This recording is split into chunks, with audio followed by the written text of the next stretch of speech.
Trapped in Another World as Brothers Book 1, Chapter 3, The Energetic Girl at the Library. The following morning, the four brothers all gathered within a single room. The previous night, it was decided they would gather in Jushido's room to make it easier on him.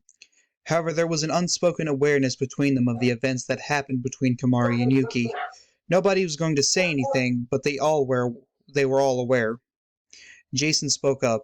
Look, we need to figure out what this world has to offer, if anything. Whatever that means, whether that means what we need to do, hell, even if it means we need to figure out how to go home. Let's be honest, the chances of us going home are extremely slim. It seems this was a one-way trip. Komari bluntly tells everyone as Ryukin responds sarcastically, Are you saying that because you found someone beneficial here? Komari cleared his throat with a slight blush on his face. No, it's the truth of the matter. To me, it seems like we're meant to stay here and do whatever is needed to. He pauses for a moment. Bring peace to the world. Look, I already know that, but the chances are still there, despite them being extremely low. Jason responded in kind to Komari's bluntness. Jushido sits up from his bed. Well, I could go to the library and read up on this world's history. That might help us somewhere, he said as he looked back at everyone with a smile. Jason's eyes narrowed. Are you sure? Jushido nodded, telling Jason that he would be fine to go by himself. Fine, but if you start feeling uneasy, you come straight back, okay? Jason looked at him with concern as Jushido left, telling them he would be back if needed. At the library, Jushido immersed himself in the written accounts of this unfamiliar world. He uncovered tales of legalized slavery, mass executions, and a neighboring kingdom allegedly committing atrocities against the less fortunate. These discoveries sent shivers down his spine, leaving him with an unsettling feeling about the world they had found themselves in. Jushido delved deeper into the recorded history of this unfamiliar world, hoping to learn something that would help them in their journey. He learned that slaves were often indentured for life, bound by magical contracts that forced them to do whatever their masters told them to do. Learning the brutality of what they had to go through, forced into sexual relations, beaten, tortured, humiliated in public, even death. The fact that people even accepted this as common practice sent shivers down Jushido's spine. He continued reading about mass executions. They were performed as public display for the people who lived within the campus of the kingdom's castle for a multitude of reasons, sometimes political oppression or just because you were unlucky enough to be chosen.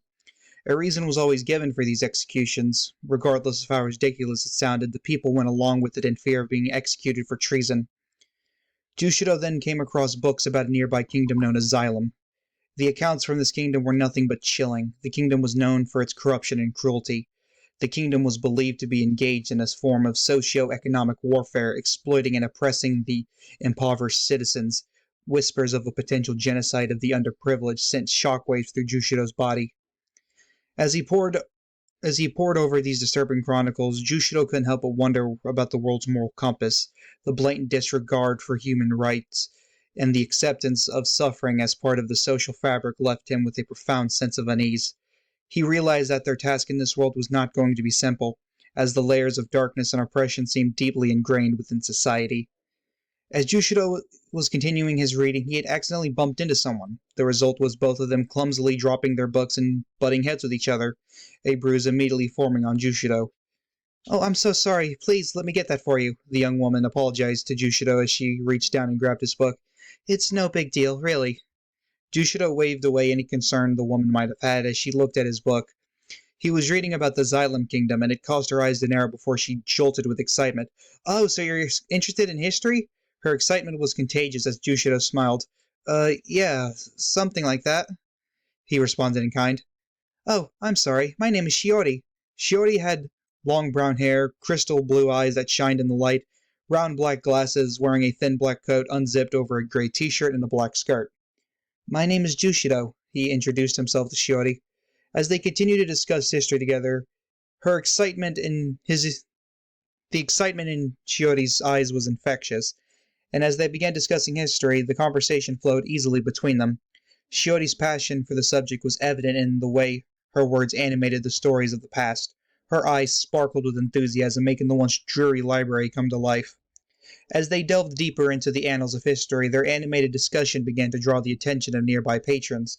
Murmurs of disapproval circled in the air, and the librarian, a stern figure with a scowl etched upon her face, made her way over to the corner. In a stern yet understanding tone, the library admonished, "Excuse me, but you must keep your voices down. This is a place of quiet study." Jushido bows in an apologetic manner. "Please forgive us, ma'am. We got too excited." The librarian chuckled softly before leaving the two to their reading.